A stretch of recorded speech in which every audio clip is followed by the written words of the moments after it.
This is the 3D Viewmaster story of the Aristocats from Walt Disney. Viewmaster Reel 1, Picture 1. There were many delightfully eccentric old ladies in the Paris in 1910. We loved cats, but surely none like Madame Adelaide Bonfamille. To Duchess and her 3 kittens, Madame was the best mistress a cat could possibly have, and her stately old mansion was like heaven. The only other members of the household were Edgar, Madame's butler for many years, and Rochefort, a mouse who was a good friend to Duchess and her family. One day, as Madame preened before her mirror, she told Duchess, "We must look our best, for my attorney and dear friend Georges Haudecourt is coming to see me today on business." Picture 2. Clatter, roar, bang! A sporty 1910 automobile came snorting up the street and stopped in front of the mansion with a screech of brakes. Out tottered Georges, white-haired, frail but spry, crackling and singing. Edgar admitted him at the door. Georges couldn't get up the steep stairs to Madame's room by himself, but Edgar said, "Let me help you, sire." Georges hooked his cane onto Edgar's suspenders, and the butler pulled the attorney up the stairs. As Georges, crying, "Adelaide, my dear," entered Madame's room, Edgar, out of breath, leaned weakly against the door. Picture 3. Nearsighted Georges toddled up to Madame and bent down with true French gallantry to kiss her hand. The only trouble was he seized Duchess's long fluffy tail instead and gave it a big smack. "Still the softest hands in all of Paris," he declared chivalrously. He sat down at the desk and put on his glasses.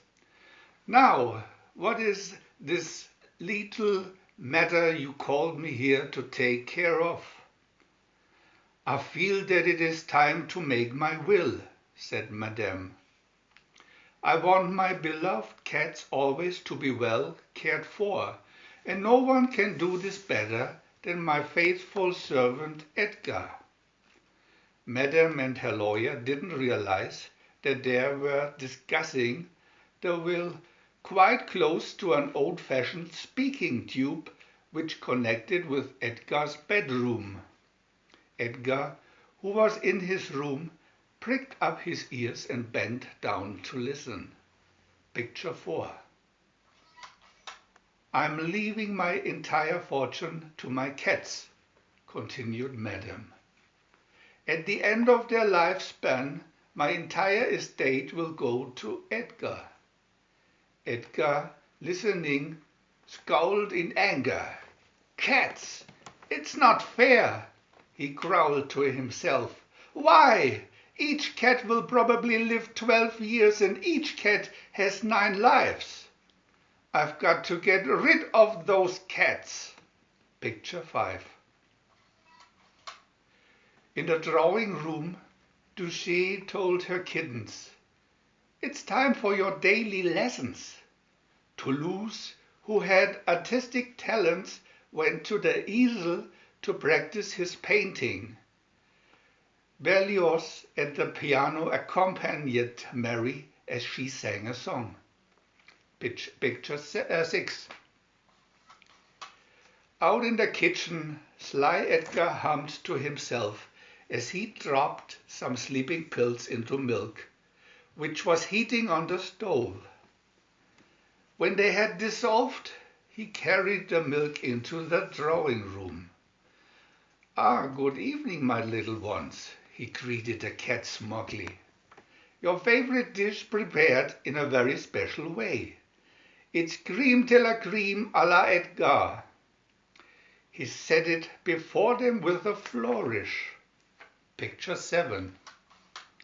As the cats happily lapped the drugged milk, a tiny voice spoke up. "Good evening, Duchess. Hello, kittens." It was their friend Rochford, the mouse. He had a round cracker. The cats greeted him with enthusiasm.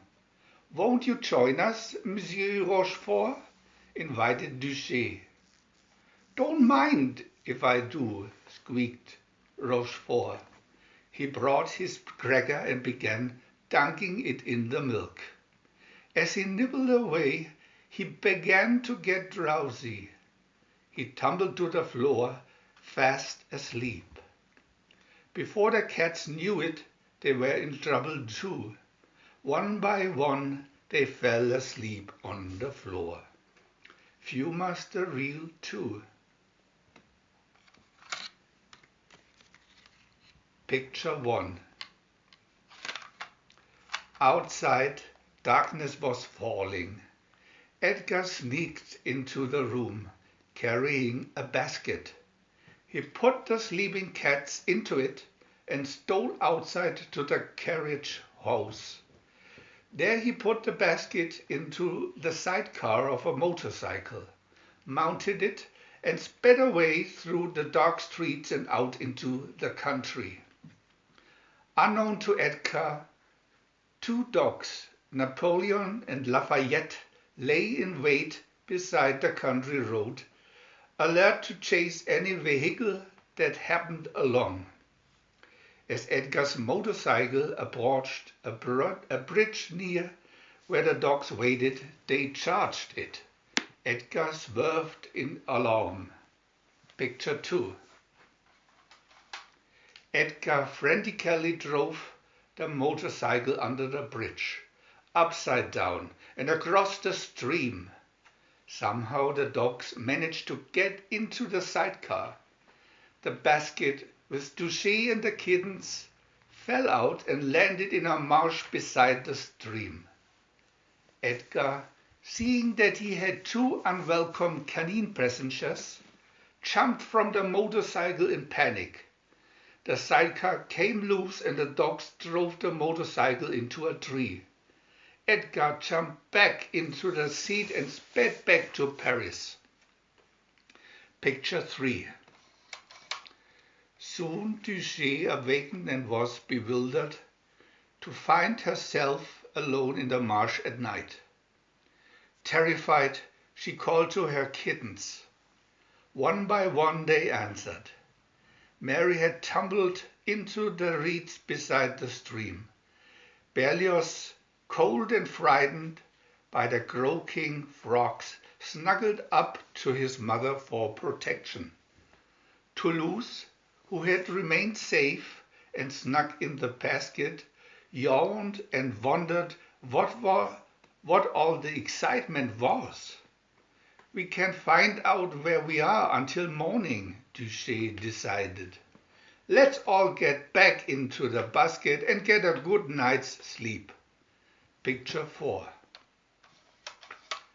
Morning dawned on the French countryside. Duchess was awakened by the sound of feline singing. Across the bridge sauntered a carefree LA cat.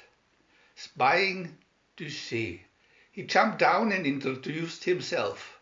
He was Abraham de Lacy Giuseppe Tracy Thomas O'Malley, a cat of the world. Duchess was somewhat amused as he flattered her, but she grew serious and told him that she and her kittens were in trouble. Could he help them to find their way back home to Paris? "We shall fly to Paris on a magic carpet," he promised. He made them hide in the bushes beside the road. Then he climbed a tree overlooking the road, an old-fashioned milk truck approached. "One magic carpet coming up," announced O'Malley. Picture 5. As it passed beneath the tree, O'Malley leaped down onto the hood and spat and snarled at the startled driver. "Sacre bleu!" sputtered the driver and slammed on the brake so hard that the truck stalled. Picture 6. While the man was cranking the truck to get it started again, O'Malley helped Duchess and her kittens into the back of the truck.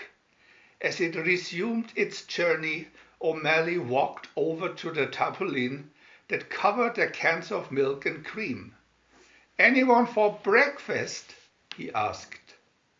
With a flourish, he removed the canvas, and the kittens began lapping up their morning meal. "Mr. O'Malley, you're amazing," purred Duchess. Just then the driver looked into his rear-view mirror and saw the cats. With an oath, he stopped the truck and went after his uninvited guests with a monkey wrench. They scrambled from the truck. "Follow me," called O'Malley, and he led Duchess and the kittens to safety in a culvert. Picture 7. Continuing their journey on foot, the cats saw ahead of them a tall railroad trestle. "Let's play train," shouted Berlioz, and the 3 kittens in single file ran out onto the bridge. O'Malley and Duchess followed with misgivings. Suddenly, ahead of them sounded the whistle of a real train. It was coming across the trestle. "Don't panic," called O'Malley. "Get over the side." He guided Duchess and the kittens to safety, just as the train thundered past. But Marie lost her footing and tumbled down into the stream. "Keep your head up," O'Malley called down to her. "Here I come." He divided from the dizzy height. Viewmaster Reel 3, Picture 1. Splash! O'Malley hit the water hard. Sputtering to the surface, he saw Mary and began swimming frantically toward her. Half drowned himself, he managed to seize her by the neck, swim with her to a floating log and climb upon it. She sprinted to the bank and ran out onto an overhanging tree limb just head ahead of the drifting pair. O'Malley leaned far out with Mary in his mouth, and Duchess, stretching, seized her. Picture 2. Late that night, O'Malley, Duchess, and the kittens walked into Paris. O'Malley invited them to visit his pet and meet his friends, Scat Cat and his international group, a swinging combo of LA cats. Scat Cat and his swingers welcomed O'Malley with shouts of joy. The kittens were intrigued by the jazz music, and Duchess joined with the combo to play some fast breaks on the harp. Picture 3. Home again at last.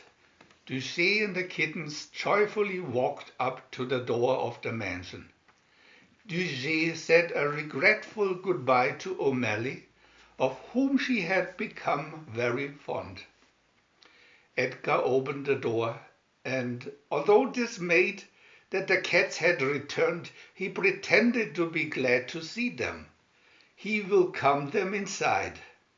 Rochefort, the little mouse, had done some detective work while Duchess and the kittens were gone, and he knew Edgar was their enemy. He squeaked a warning, but he was too late. Edgar grabbed a big sack and caught the cats in it. Hearing Madame call, he hastily shoved the sack into the cold, empty oven of the stove. Rochefort ran to the oven and called to the cats through the ventilator. "Get O'Malley," urged Duchess. "Quick!" Rochfort scampered out and caught up with O'Malley. Picture 4. O'Malley sent Rochfort to Scat Cat and his ally cats for help. Meanwhile, O'Malley hurried to the mansion just in time to see Edgar carrying the bag full of cats out to the carriage house. O'Malley followed and saw Edgar put the bag into a trunk labeled "General Delivery, Timbuktu, Africa." Snarling, O'Malley jumped Edgar, but the butler pinned him to the wall with a pitchfork. Picture 5. Edgar had already called the baggage company to pick up the trunk. He opened the carriage house door and was attacked by Scat Cat and an army of alley cats. One of them opened the trunk and let Duchess and the kittens out. At this moment, Frou Frou, Madame's horse, who had known of Edgar's treachery for a long time, saw her chance. Picture 6. Frou Frou lifted her heels. Wham! She kicked Edgar into the trunk. The lid slammed shut. The baggage men arrived and took the trunk. Edgar was on his way to Timbuktu. After the excitement had died down, Madame called Tawny again, and old George came to the mansion to discuss revising her will. "We are going to adopt Thomas O'Malley into our family," Madame beamed. "After all, we need a man around the house." O'Malley, Duchess and the kittens purred heavily. "Instead of leaving my estate to Edgar," said Madame, "I'm going to set up a foundation for all the homeless LA cats of Paris." Picture 7. O'Malley, uncomfortable in a collar and tie which Madame had put on him, was posing with Duchess and the kittens for a picture. Madame focused the old-fashioned camera and held up the flash powder container. "Now, my pets, a little closer together," she smiled. "Good. Don't move. Smile. Say cheese." As the 5 cats smiled broadly, a squeaky little voice asked, "Did somebody say cheese?" Out popped Rochfort from his mouse hole, just in time for a surprise. The flash went off, kapoof, right in his face.